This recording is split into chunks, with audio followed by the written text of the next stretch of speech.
एक बार मैं एक और बड़ी खबर बताऊं, मुझे लगता है अर्जुन ने कुछ बोलने के लिए अब छोड़ा नहीं है, ये हकीकत बयां कर दी है। मैं इरशाद साहब आ रही हूं आपके पास, आप अभी भी उसे सही ठहराएंगे, ये बताने की कोशिश करेंगे कि बहुत सब कुछ ठीक हो रहा है, लेकिन ब्लैक सितंबर क्यों माना गया, उसके पीछे क्या कहानी थी? क्या वहां फिलिस्तीनियों को मारने के पीछे लेफ्टिनेंट जनरल, क्या पाकिस्तान का हाथ नहीं था? मैं आपसे पूछूं उससे पहले बड़ी खबर स्क्रीन पर चल रही है, जंग पर समिट में शामिल नहीं होगा इजराइल।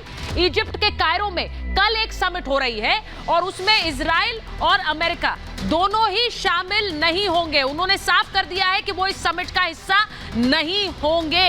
यानी अब क्या इजराइल और अमेरिका बातचीत आगे नहीं बढ़ाना चाहते हैं, इस समिट का हिस्सा वो नहीं बनेंगे, ये बिल्कुल क्लियर है। अब मैं जब मुसलमान देशों के एकजुटता की बात कर रही हूं तो ये बताना भी जरूरी है कि किस तरह की एक प्रोपेगेंडा ईरान में चल रहा है। ईरान में टीवी पर पूरा प्लान बताया गया है कि ईरान इस पूरे मामले पर कैसे आगे बढ़ेगा। ईरान में इजराइल विरोधी एक प्रसारण चलाया जा रहा है, टेलीविजन में चल रहा है ये, जिसमें सरकारी टीवी पर एक वीडियो दिखाया जा रहा है। जैसा आप वीडियो एक यहां देख रहे हैं उसी तरह का एक वीडियो दिखाया जा रहा है। इजराइल को घेरने का प्लान इसमें बताया जा रहा है। उसमें जो उनके सुप्रीम लीडर हैं खमनेई, वो इस वीडियो की शुरुआत करते हैं और आगे वो बताते हैं कि कैसे विद्रोहियों को कोई रोक नहीं सकता है, अब इजराइल का खात्मा होने वाला है। वो इस वीडियो में आगे ये भी बताते हैं कि खमनेई का किस तरह वो इशारा कर रहे हैं हमास और हिजबुल्लाह की तरफ।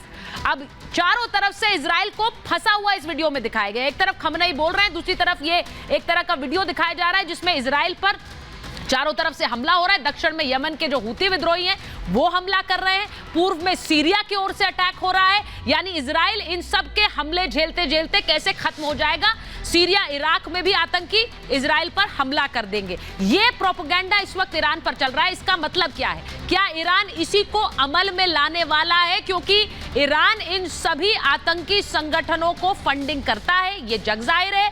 और ये भी उस वीडियो में कहा जा रहा है कि अगले कुछ दिनों में ऑपरेशन को अंजाम दिया जाएगा। इसीलिए मैं पूछ रही हूं कि इसके मायने क्या हैं। एक बड़ी खबर बताऊं, उसके बाद मैं लेफ्टिनेंट जनरल कुलकर्णी के पास जा रही हूं। जेरूसलम पर हमास ने फिर से एक हमला किया, वहां पर रॉकेट दागे हैं। रॉकेट हमले के बाद जेरूसलम में अफरा तफरी है। जेरूसलम की तस्वीरें आपको दिखाऊं, वहां पर रॉकेट दागे गए हैं किस तरह से हमास की तरफ से।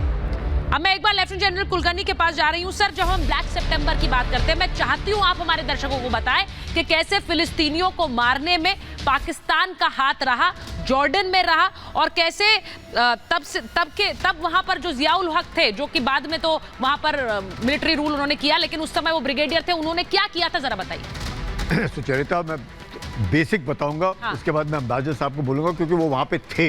उन्हें एग्जैक्टली मालूम है क्या हुआ।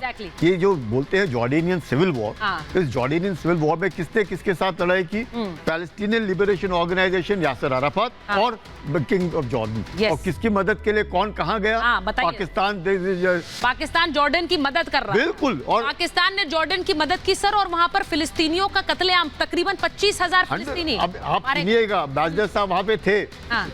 मैं सिर्फ आपने पूछा है इतना बताना चाहता हूं कि मालूम है कि जिया साहब जो एडवाइजर बन के गए थे, लेकिन जब किंग जॉर्डन ने कहा कि ये पैलेस्टीन है, मुझे कह रहे हैं दफा हो जाओ यहाँ से, हम हुकूमत करेंगे, तो आप ठोकिए उनको। तो वो जॉर्डेनियन आर्मी लेके, मैडम एक चीज आपको मालूम नहीं है, जिन पैलेस्टीनियंस को मारा था वो मुसलमान नहीं थे, वो मेरी तरह यहूदी थे। मालूम है आपको? अच्छा, ये नई हकीकत में आपको सुना। सोचिए आप कि किस तरह से वहां पर तकरीबन 25,000 पैलेस्टीनियंस मारे गए थे और उसके पीछे सीधे सीधे पाकिस्तान कनेक्ट था।